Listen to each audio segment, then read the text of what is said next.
Hello hi नमस्कार, कैसे हैं आप सभी लोग। आपके साथ मैं हूं दिव्या चतुर्वेदी और आप देख रहे हैं अमर उजाला दी बोनस का खास शो शक्ति की समृद्धि। आपके लिए हम शो लेकर आते हैं विमेन एम्पावरमेंट पर तो बात होती ही होती है, साथ ही बात होती है कैसे महिलाओं को फाइनेंशियल तौर पर और ज़्यादा स्मार्ट बनने की ज़रूरत है और ज़्यादा स्मार्ट उन्हें बनना चाहिए ताकि अपने फैसले, अपने परिवार के फैसले उनके खुद के हाथ में हो, वो खुद ये फैसले ले सकें, ना कि किसी पर निर्भर रहें। आज का जो टॉपिक है शक्ति की समृद्धि का, वो भी बेहद खास है। देखिए, बात क्या है कि अक्सर घरों की जो आर्थिक बागडोर होती है, यानी कि जो फाइनेंशियल स्ट्रिंग होती है, वो पति के हाथों में होती है। लेकिन अगर भगवान ना करे, खुदा ना करे, एक दिन वो साथ ना रहे तो फिर क्या होगा? क्या कुछ सोचा है किसी ने? जब तक वो दिन नहीं आता, हम इस घटना के बारे में सोचना भी नहीं चाहते हैं। परिवार के सामने फिर अचानक से एक वित्तीय संकट खड़ा हो जाता है, फाइनेंशियल क्राइसिस आ जाती हैं। ऐसी स्थिति से बचने के लिए महिलाओं को अपनी पति से कुछ बुनियादी सवाल ज़रूर पूछने चाहिए। देखिए, चाहे कितनी ही झिझक हो, लेकिन कुछ सवाल ऐसे हैं जो आपको अच्छे समय पर, सही समय पर जान लेने चाहिए, जिनके सवाल ज़रूर पूछने चाहिए ताकि वो हर परिस्थिति में आत्मनिर्भर आपको बना सकें। तो आज के शो में हम इसी पर चर्चा करेंगे। शो में आपके लिए खास क्या है ये आपको बता देते हैं। ऑन द शो क्या क्या बातचीत होगी, देखिए, पति से पूछिए ये अहम वित्तीय सवाल। कौन से सवाल वो हैं, इस पर हम आगे आज चर्चा करेंगे। निवेश और बीमा की जानकारी क्यों जरूरी है, ये आपके लिए जानना बेहद जरूरी है। साथ ही फाइनेंशियल चेकलिस्ट कैसे तैयार करें, किस तरीके से आप फाइनेंशियल चेकलिस्ट तैयार कर सकती हैं, एक बेहद ही अहम पॉइंट है ये। कर्ज और देनदारी की सच्चाई जानना क्यों जरूरी है आपके लिए, अचानक से अगर आपके सर पर इस तरीके की चीजें आ जाती हैं तो। विधवा महिलाओं की वित्तीय चुनौतियां क्या कुछ होती हैं, ये भी समझना बेहद जरूरी है हर किसी के लिए। फाइनेंशियल प्लानिंग से सशक्त कैसे आप बन सकती हैं। चलिए, इन सब चीज़ों पर बात होगी आज शक्ति की समृद्धि में, लेकिन इन सबसे पहले जानते हैं दिल्ली की रश्मि की कहानी। पति के अचानक निधन के बाद परिवार को किन संकटों से गुजरना पड़ा, किन का सामना करना पड़ा, देखिए। दिल्ली की रश्मि 2 बच्चों की मां, पति पर पूरी तरह निर्भर थी। घर की आर्थिक जिम्मेदारी वही निभाते थे, लेकिन जब एक दुर्घटना में पति की मृत्यु हुई तो रश्मि को किसी भी निवेश, बीमा या बैंक खाते की जानकारी नहीं थी। महीनों तक क्लेम और कागजों की खोज में समय और पैसा दोनों गंवाने पड़े। बाद में उन्होंने वित्तीय सलाहकार की मदद ली, अपने नाम पर खाते, बीमा और SIP शुरू की। अब वो अन्य महिलाओं को जागरूक करती हैं कि पति के रहते ही सब कुछ जानना जरूरी है। तो देखा आपने किस तरीके से रश्मि ने अपने दिमाग का इस्तेमाल किया, किस तरीके से उन्होंने समझा कि अब अकेले मेरे ऊपर जिम्मेदारी है, मुझे किस तरीके से इस जिम्मेदारी को निभाना है। चलिए, आज के टॉपिक की शुरुआत करते हैं और आज हमारे साथ हैं पर्सनल फाइनेंस एक्सपर्ट और फिनसिव की डायरेक्टर मृण अग्रवाल, जो लंबे समय से महिलाओं को आर्थिक सशक्तिकरण के लिए सलाह देती है और आज शक्ति की समृद्धि में हम सबको भी समझाएंगी किस तरीके से हमें और ज़्यादा सेल्फ डिपेंडेंट होने की ज़रूरत है। मैम, बहुत बहुत स्वागत है आपका। थैंक यू दिव्या, नमस्ते। नमस्ते मैम। सबसे पहले तो मैम, ये जो कहानी अभी हमने दिखाई रश्मि की, आप ये बताइए कि इस कहानी से जो है हमें सबसे पहले क्या सबक मिलता है? एक्चुअली ये जो आपने कहानी दिखाई है ना, ये ज्यादातर महिलाओं के लिए सच निकल कर आती है।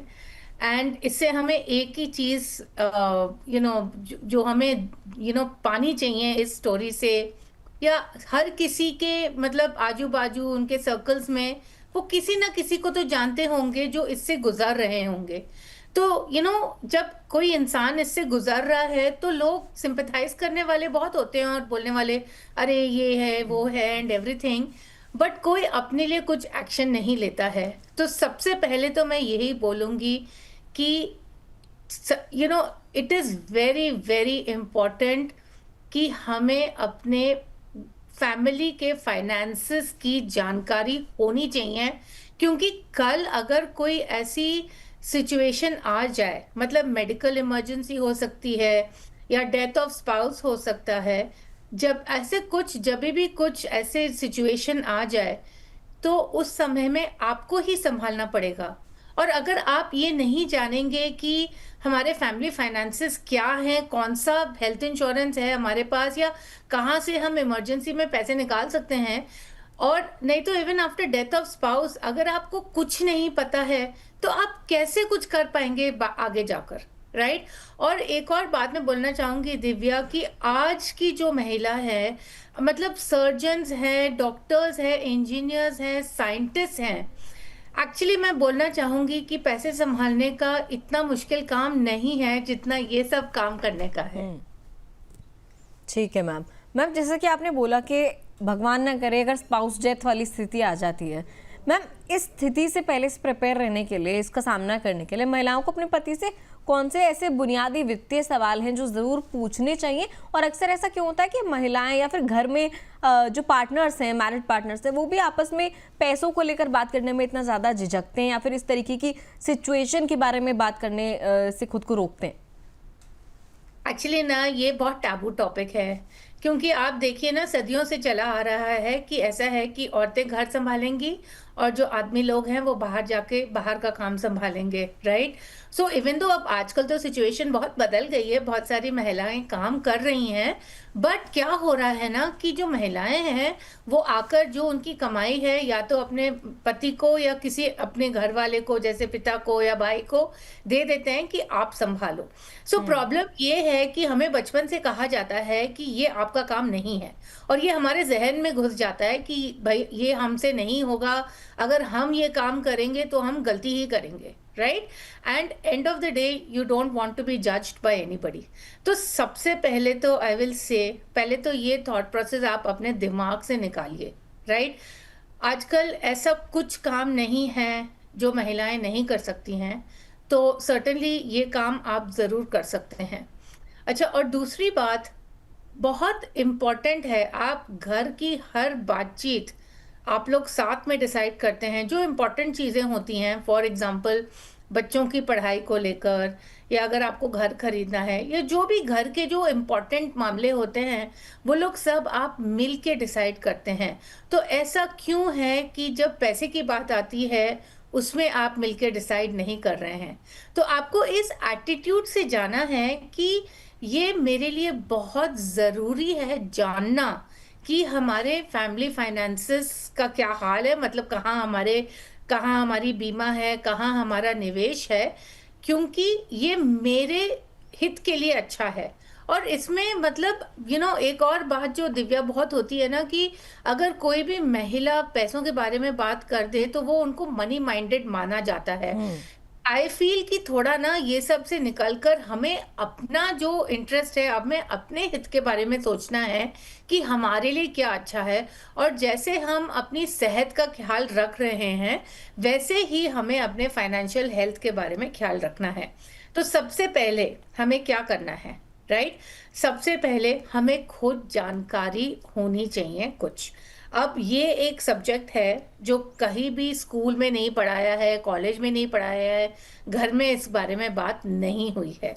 तो सबसे पहले तो आप प्लीज़, फॉर एग्जांपल एनएससी पर काफ़ी सारे कोर्सेज हैं जो मतलब ट्रस्टेबल सोर्सेज हैं, राइट? सबसे पहले तो आप एक कोर्स ढूंढ सकते हैं, नहीं तो आप हल्के हल्के पढ़ना शुरू कर सकते हैं। आपके चैनल पर भी रोज पर्सनल फाइनेंस का शो आ रहा है, वो देख लीजिए, वो देखिए आप लोग, ताकि थोड़ी आपकी जानकारी बढ़ जाए इस पर्सनल फाइनेंस को लेकर। दूसरा बहुत ज़रूरी है कि आप अपने पति से जाके बोलिए कि क्या क्या है मुझे भी जानना है, क्योंकि यही है, क्योंकि मेरे हित में है, अगर कल को कुछ हो जाएगा तो मुझे ही सब कुछ संभालना है, तो इसलिए मेरे को इसकी जानकारी चाहिए। मैम मैं आपसे इनफैक्ट यही पूछने वाली थी कि कौन सा, मतलब किस तरीके से इस बात को इनिशिएट करें महिलाएं, क्योंकि बहुत बार वही होता है कि सुनने को मिल जाता है तुम्हें इससे क्या मतलब है, तुम अपना काम देखो, ये सब मैं संभाल लूंगा, लेकिन फिर जब ऐसी स्थिति आती है तो फिर चीज़ें बिगड़ती है। तो किस तरीके से, किस सटल तरीके से महिलाएं जो है इस बात को छेड़ें अपने घर में, पति से बात करें कि पति नाराज नहीं हो रहा है और आपका काम में निकल जाए? झगड़े नहीं हो रहे हैं। आपने जैसे बोला ना कि मनी माइंडेड समझा जाता है, चाहे घर की बेटी हो, बहू हो, या फिर इनफैक्ट मदर भी हो। जैसी महिलाएं पैसों को लेकर बात करती हैं कि क्या लोन चल रहा है, इसको रीपे कैसे करना है, या फिर कहाँ इंश्योरेंस इन्वेस्टमेंट कहाँ है, तो एक्चुअल में उन्हें मनी माइंडेड समझा जाता है। इसको कैसे, इससे निपटारा करें? सो बेसिकली उनको जाकर अच्छे से समझाना होगा, देखो मुझे भी जानकारी चाहिए इस बारे में, क्योंकि एक नंबर वन ये हमारे हित में है और कल को अगर कुछ हो जाएगा तो मुझे ही संभालना है। दूसरी चीज जो आप कर सकते हैं ना, आप ऑफर कर सकते हैं कि इसका जो मतलब कि मैं एक अच्छे से डायरी में सब लिखकर पूरा मैं अच्छे से, जैसे इसको हम इंग्लिश में रिपोजिटरी बोलते हैं, राइट, कि you create a list of all of your financial assets.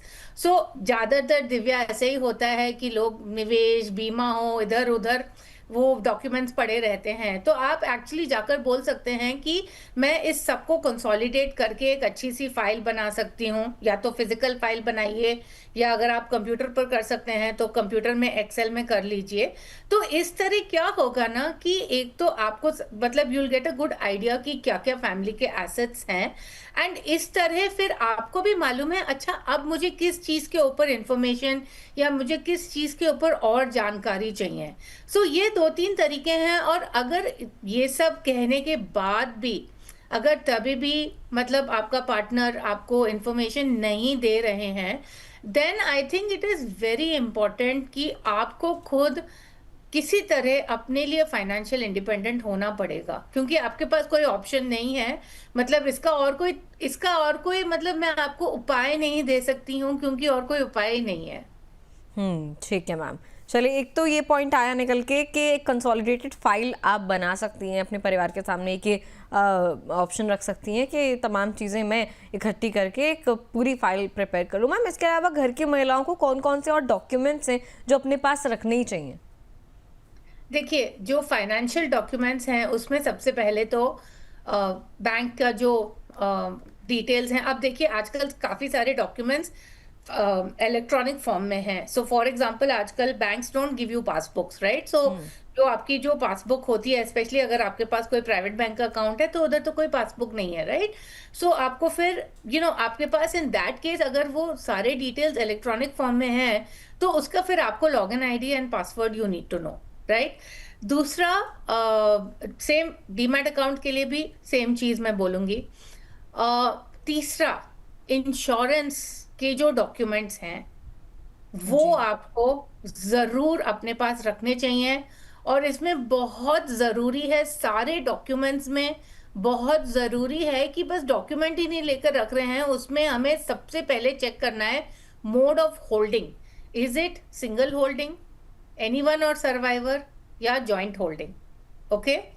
And क्योंकि अगर सिंगल होल्डिंग हुआ और अगर उसमें नॉमिनेशन नहीं है या आपका नॉमिनेशन नहीं है तो बाद में इट्स वेरी वेरी डिफिकल्ट पैसे क्लेम करने के लिए। तो बहुत जरूरी है कि आइदर और सर्वाइवर मोड ऑफ होल्डिंग होना चाहिए, and they should be the nomination. So for example insurance में, बीमा में, both life insurance and of course health insurance में आपको पॉलिसी का पार्ट ही होना है, but very important to check कि who is the nominee in the policy.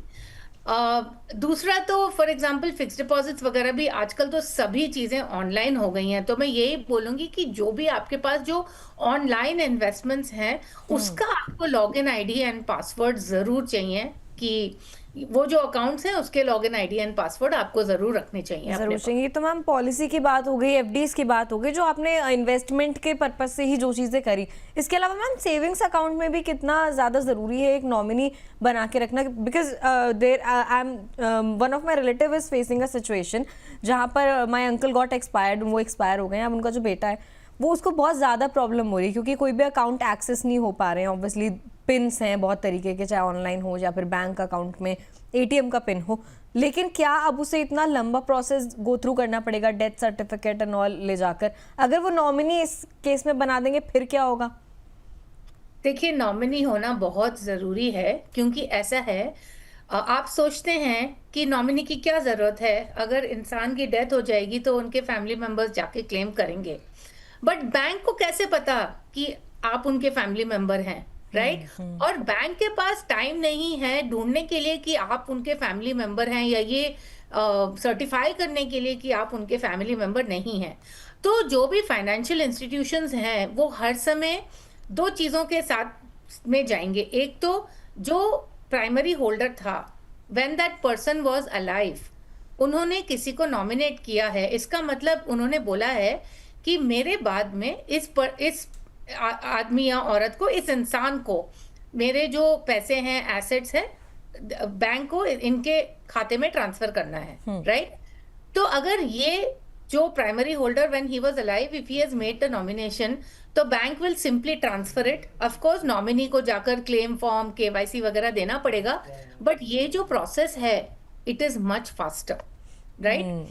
Second thing, जैसे कि आपने अपने रिलेटिव के केस में बताया, अब उन्होंने नॉमिनी नहीं लिखा है, तो इस केस में क्या होता है, आपको डेथ सर्टिफिकेट तो आपको वैसे भी देना पड़ेगा, बट व्हाट हैपेंस इज कि आपको एक लीगल एयर सर्टिफिकेट फिर देना पड़ता है जो आपको कोर्ट से मिलता है। इन स्टेट्स लाइक महाराष्ट्र आपको प्रोबेट देना पड़ता है, जिसमें एटलीस्ट 6 मंथ्स लग जाते हैं। तो इस सब में क्या होता है ना, फिर वो अकाउंट आप एक्सेस नहीं कर सकते हैं, और अगर वो ही आपके फैमिली का मेन अकाउंट था तो फिर आप भी बताइए फिर क्या होगा।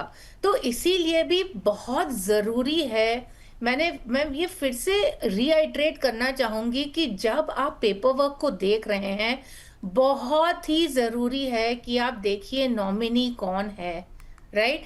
एंड एक और बात मैं इधर कहना चाहूंगी कि nominee and legal air can be different people. So for example, अगर एक इंसान है, उसने अपने भाई को नॉमिनेट किया है, बट भाई is not the legal air, right? Legal air is wife and children.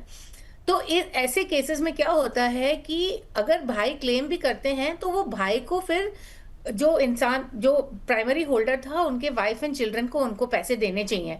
अब इसमें भी बाधाएं आ सकती हैं जी। तो इसीलिए भी बहुत जरूरी है कि if you are the legal heir, certainly, इसीलिए भी मैं कहूंगी। और ये एक्चुअली दिव्या, कितने केसेस, ये तो सभी लोग देखते हैं अपने आजू बाजू में, कितने ऐसे केसेस हो जाते हैं कि पैसे नहीं मिले क्योंकि बीच में कुछ ऐसे हो गया, राइट? तो इसीलिए ये नॉमिनेशन करना और सही नॉमिनेशन करना बहुत जरूरी है। सही नॉमिनेशन करना ज़रूरी है। इनफैक्ट फिलहाल एक खबर भी आई थी कि अनक्लेम्ड जो डिपॉजिट है हमारे देश में, उसकी मात्रा इतनी ज़्यादा बड़ी है, उसके पीछे के जो कारण हैं वो आमतौर पर यही देखे जाते हैं कि जीते जी जो लोग हैं वो अपने नॉमिनीज़ नहीं बनाते हैं, अपनी फाइनेंशियल चीज़ों में किसी को हिस्सेदारी नहीं देते हैं कि उनके मरने के बाद किसको क्या मिलेगा। इसके अलावा जो बाकी परिवार के लोग हैं उनको भी इतना एजुकेट नहीं करते हैं कि उन्हें किस तरीके से इस प्रोसेस में जाकर और फिर पैसों को क्लेम करना है। इसलिए बहुत सारी ऐसे अमाउंट्स हैं जो अनक्लेम डिपॉजिट के तौर पर पड़े हुए हैं। चलिए आगे बढ़ते हैं। कुछ जी, एक और बात मैं कहना चाहूंगी कि lot of times unclaim deposits इसलिए हैं क्योंकि लोगों को पता ही नहीं है कि पेपर्स कहाँ हैं जी, राइट? सो इसीलिए आज अभी भी इतने सारे केसेस आ रहे हैं कि किसी को 20 साल पुराने के शेयर सर्टिफिकेट मिले हैं, राइट? तो इसीलिए मैं कह रही थी कि अगर आप एक महिला होकर अगर आप कह सकती हैं कि हम जो डॉक्यूमेंट्स हैं उसका हम पूरा पेपर वर्क या एक फाइल रिकॉर्ड वगैरह बनाएंगे, तो इसमें आपको ही फिर हेल्प मिलेगी बाद में जाकर। बिल्कुल। चलिए आगे बढ़ते हैं। कुछ एक सवाल हमारे दर्शकों के आए हैं अमर उजाला दी बोनस के अलग अलग प्लेटफॉर्म से, उनके सवाल लेने की फटाफट से कोशिश करते हैं। सबसे पहला सवाल लेंगे रीना अग्रवाल का, लखनऊ से। कह रही हैं, रीना जी कि अगर पति सभी निवेश ऑनलाइन संभालते हैं तो पत्नी को क्या बेसिक जानकारी रखनी चाहिए? मैम, जैसे कि आप अभी थोड़ी देर पहले समझा रही थी कि आजकल मोस्ट ऑफ द चीज़ें ऑनलाइन ही होने लग गई हैं। रीना जी का भी यही सवाल है कि इस स्थिति में फिर पत्नी क्या करें? लॉगिन आईडी एंड पासवर्ड तो होना जरूरी ही है।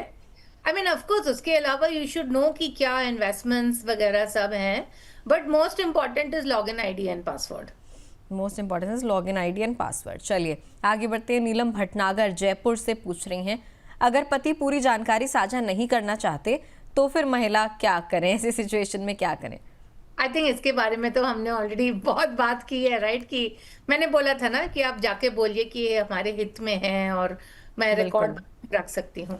या तो आप जाकर अपने हस्बैंड से बोलिए, या फिर जैसा कि मैम ने कहा था कि आपको फिर सेल्फ डिपेंडेंट होना है, आपको सेल्फ अर्निंग होना है, आपको खुद से अर्न करने की ज़रूरत है ताकि आपके हाथ में कुछ एक फाइनेंशियल डिसीजंस खुद के भी हों। आगे बढ़ते हैं। संगीता यादव भोपाल से पूछ रही हैं, क्या महिला अपने नाम से भी निवेश शुरू कर सकती हैं?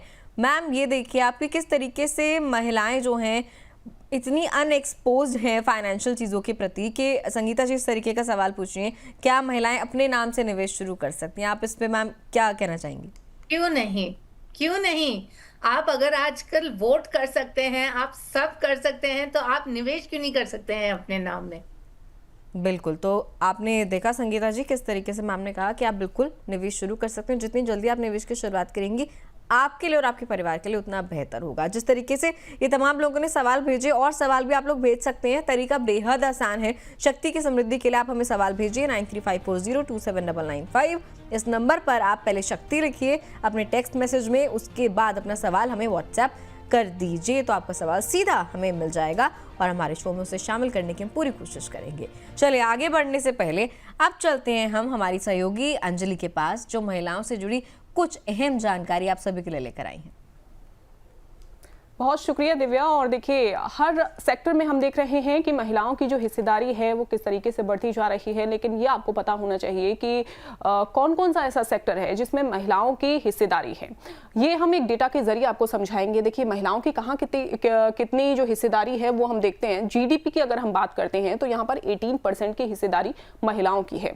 इसके अलावा अगर आगे बढ़े तो यहाँ पर बीमा सेक्टर में अगर हम देखें तो इसमें भी महिलाओं की जो हिस्सेदारी है 32% है, काफ़ी ज़्यादा है, इसे हम देख सकते हैं। इसके अलावा अगर एसआईपी निवेश अगर महिलाएं कर रही हैं, इसमें किस तरीके से महिलाओं की हिस्सेदारी जो है वो देखी गई है, ये 25% की है। वहीं आगे बढ़ते हुए अगर बैंक खातों की अगर हम बात करें, देखिए महिलाएं बैंक खाते जो हैं वो खुलवाती हैं, इसमें 36% है। लेकिन वहीं पर आप आगे नजर डालेंगे तो बैंक में जो जमा राशि है, यानी कि महिलाएं खाते तो खुलवा लेती हैं लेकिन वहीं पर जो जमा राशि है वो 21% ही है। बैंक में जो डिपॉजिट महिलाएं करवाती हैं उसकी जो हिस्सेदारी है हालांकि वो कम देखी गई है। तो इन सब सेक्टर से आप देख सकते हैं, आप अंदाजा लगा सकते हैं कि महिलाओं की किस सेक्टर में कितनी हिस्सेदारी है। Over to you Divya. चलिए, बहुत बहुत शुक्रिया अंजलि, आप ये जानकारी हमारे लिए लेकर आई हैं। और मैंने तो ये डेटा देखा जो आपने बताया, बेहद ही शॉकिंग है, क्योंकि कहीं पर भी 50% तक भी हिस्सेदारी महिलाओं की नहीं दिख रही है। चाहे जीडीपी हो गया, बीमा हो गया, एसआईपी निवेश हो गया, बैंक खाते हो गए, बैंक डिपॉजिट हो गया। ज़्यादा से ज़्यादा बैंक खाते हैं जो 36% जिसमें महिलाएं अपनी हिस्सेदारी रखती हैं। उसके अलावा कहीं 50% और उससे अबव तो भूल ही जाइए कि महिलाओं की हिस्सेदारी है। मैम, आप इस डेटा को किस तरीके से देख रही हैं? पुरुषों के मुकाबले महिलाओं की हिस्सेदारी इतनी ज़्यादा कम क्यों है? मतलब 50% भी रीच नहीं कर पा रही है, और इसको बढ़ाया कैसे जा सकता है? एक्चुअली मैं बहुत निराश होती हूँ जब मैं ये सब डेटा देखती हूँ, क्योंकि एक बात अभी भी है कि मुझे ऐसे लगता है, ये मेरा बहुत पर्सनल ओपिनियन है, शायद लोगों को पसंद नहीं आए मेरे ये कहना, but I just really feel कि माँ बाप इतना करते हैं लड़कियों को पढ़ाने के लिए, और मैंने बहुत देखा है कि शादी होने के बाद या बच्चे होने के बाद लोग काम करना बंद कर देते हैं। और इसीलिए ही आप ये नंबर्स ऐसे देख रहे हैं that women are contributing only 18% to the GDP of India, right? So and because ज्यादातर महिलाओं के पास फाइनेंशियल इंडिपेंडेंस नहीं है, इसीलिए ही आप ये सब नंबर्स ऐसे देख रहे हैं कि एसआईपीज में आपने कितना दिखा है, 25%, correct. So and under insurance तो बहुत ज्यादा है, क्योंकि महिलाओं को लगता है अरे हमें इंश्योरेंस की क्या जरूरत है, अगर हम नहीं कमा रहे हैं या अगर हम अपने पति से कम कमा रहे हैं तो हमें इंश्योरेंस करने की क्या जरूरत है। अरे क्यों नहीं, आप अगर कमा भी नहीं रहे हो तो आप अपने हाउस होल्ड को कंट्रीब्यूट कर रहे हो, राइट? आप मतलब अपने हाउस होल्ड की देखरेख कर रहे हो, राइट? अपने घर की, अपने बच्चों की। इसका कोई मूल नहीं लगाया जा सकता है, right?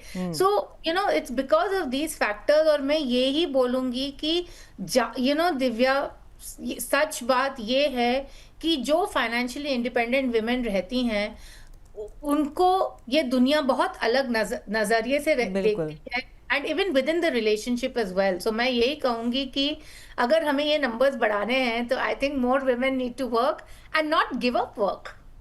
Not give up work, ये एक बड़ी चीज़ है कि अगर आपने काम करना शुरू करा, सपोज मुझे ऐसा लगता है एग्जाम्पल बहुत वो है कि जब लड़कियों की शादी नहीं होती उससे पहले वो जॉब कर रही होती है, as soon as they get married, जैसी ही शादी हो जाती है दे लीव देयर जॉब्स। उनको लगता है कि अब मेरे पास हस्बैंड है, वो अर्न कर रहे हैं, मैं घर पे भी रह सकती हूँ।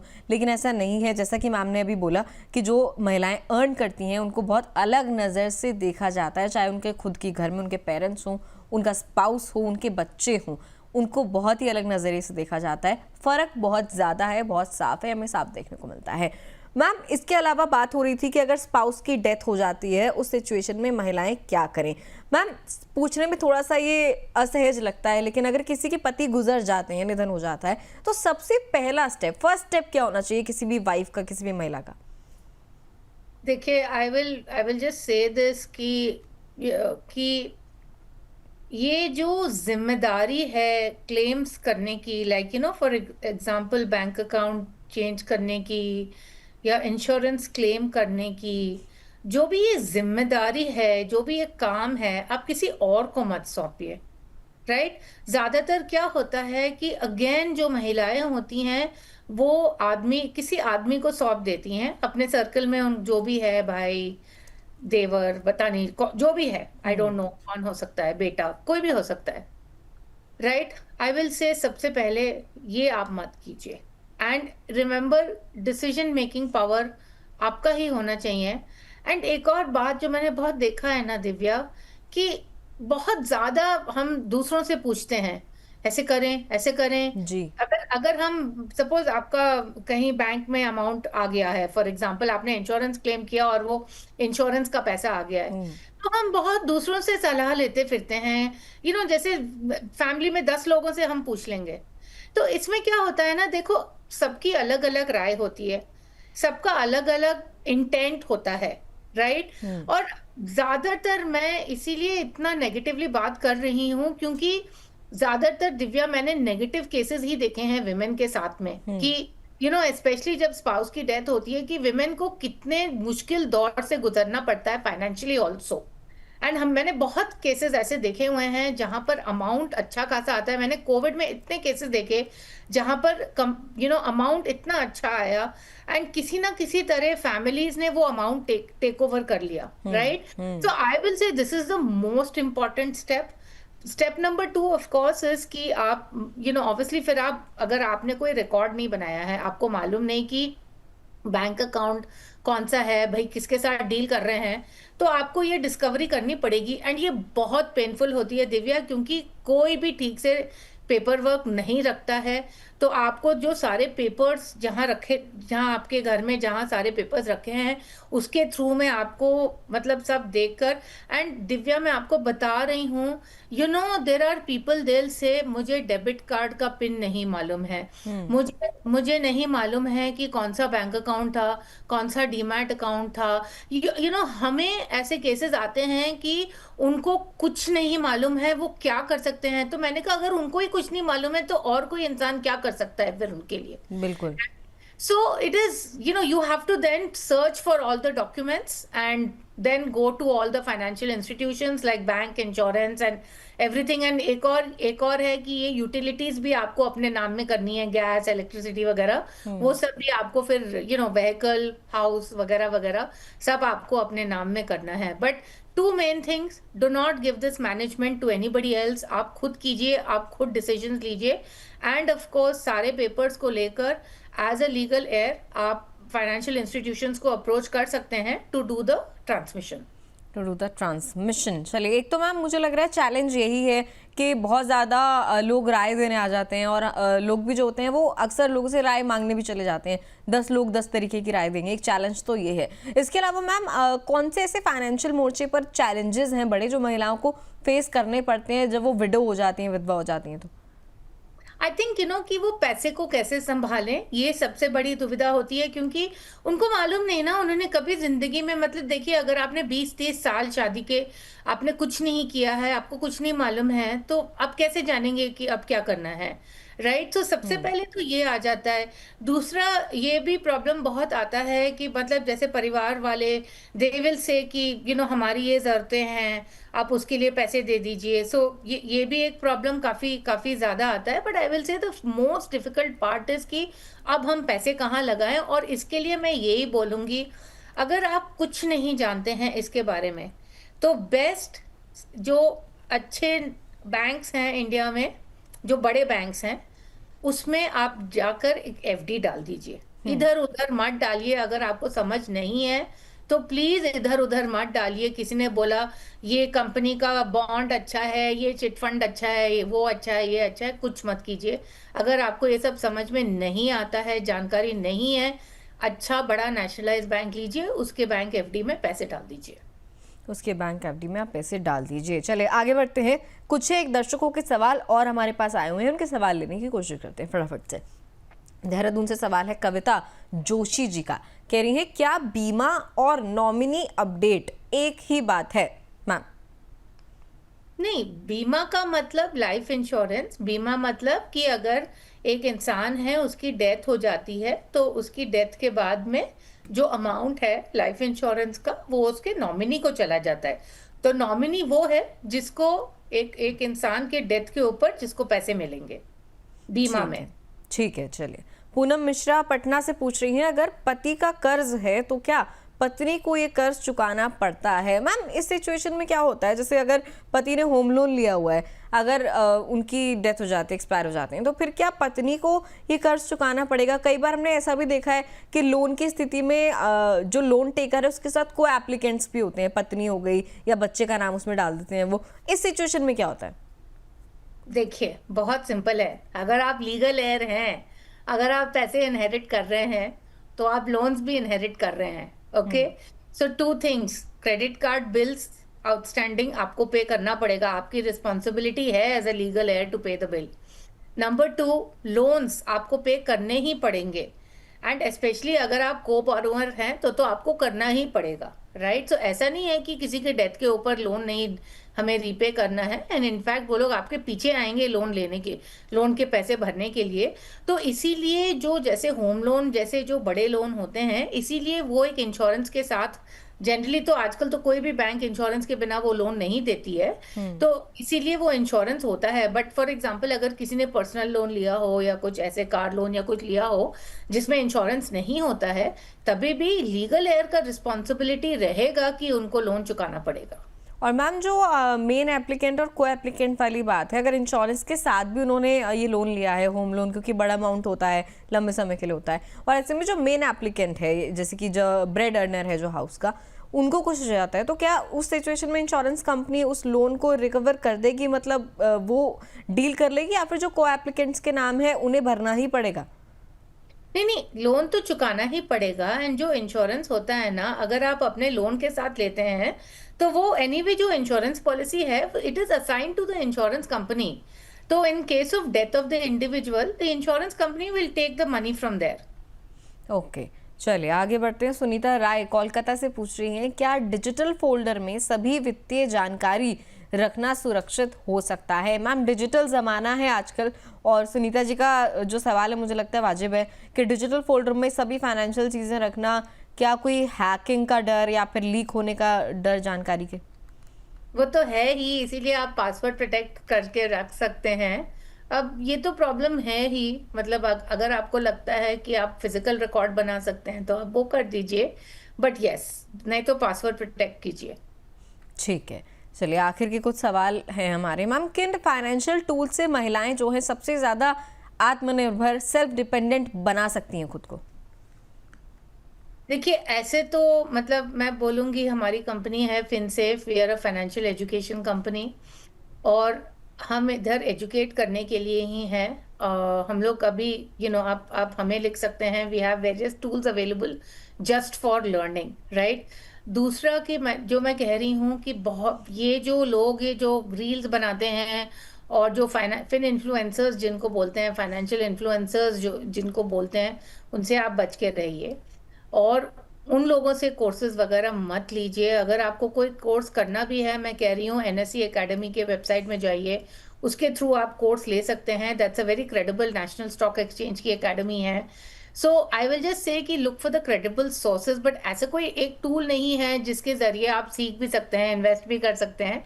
आपको सीख कर, इन्वेस्ट करके, पैसे हार कर, मतलब गवा कर, तभी आप सीखेंगे एक्चुअली। ओके तो ये जो है एक रूट है आपके लिए, ताकि आप अच्छे से फाइनेंशियल लिटरेसी की ओर बढ़ सकें। आखिर में मैम, अगर किसी महिला को अभी तक कोई भी वित्तीय जानकारी नहीं है कि क्या किस तरीके से चीज़ें संभालनी है, चाहे घर के फाइनेंसेस हो चाहे खुद की फाइनेंसेस हो, तो आज से सबसे पहला स्टेप वो क्या लेके चले?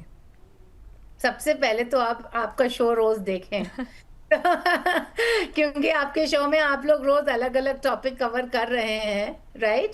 जो पर्सनल फाइनेंस रिलेटेड वाले जो शोज हैं, आप एक मतलब कुछ कोई भी न्यूज़पेपर का भी आप सब्सक्रिप्शन ले सकते हैं, और जैसे कि मैंने कहा कुछ कोर्सेज वगैरह थोड़ा पढ़ना शुरू कीजिए इस बारे में।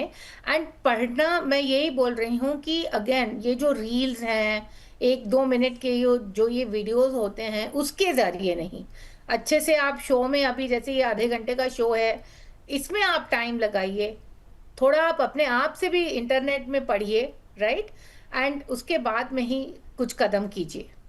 ठीक है मैम, चलिए मरीन मैम, बहुत बहुत शुक्रिया। आज की शक्ति की समृद्धि में आप शामिल हुई और आपने बहुत ही बेहतरीन तरीके से, क्योंकि थोड़ा सेंसिटिव टॉपिक था, किस तरीके से स्पाउस के जाने के बाद महिलाएं अपने आप को फाइनेंशियली इंडिपेंडेंट या डिपेंडेंट बनाएं। मैम बहुत बहुत शुक्रिया, आज के शो में आप शामिल हुए और आपने हमारे दर्शकों का इस तरीके से मार्गदर्शन किया। उम्मीद है आप आगे भी इसी तरीके से शक्ति की समृद्धि में आती रहेंगी। Thank you ma'am. Thank you. चलिए, तो आर्थिक सशक्तिकरण सिर्फ कमाई नहीं बल्कि समझदारी से फैसले लेने की एक क्षमता आपको देता है। महिलाएं अगर अपने घर के वित्तीय मामलों में सक्रिय रहेंगी, एक्टिव रहेंगी, तो संकट आने पर भी वो सेल्फ डिपेंडेंट रहेंगी, किसी और पर उन्हें निर्भर नहीं होना पड़ेगा। याद रखिए, शक्ति की असली समृद्धि है आर्थिक जागरूकता, फाइनेंशियल नॉलेज। बहुत बहुत धन्यवाद आज का शो देखने के लिए। शक्ति की समृद्धि में और किस तरीके के टॉपिक पर आप चर्चा सुनना चाहते हैं, कमेंट करके जरूर बताइएगा। अपने सवाल भी हमें व्हाट्सएप करते रहिए। धन्यवाद।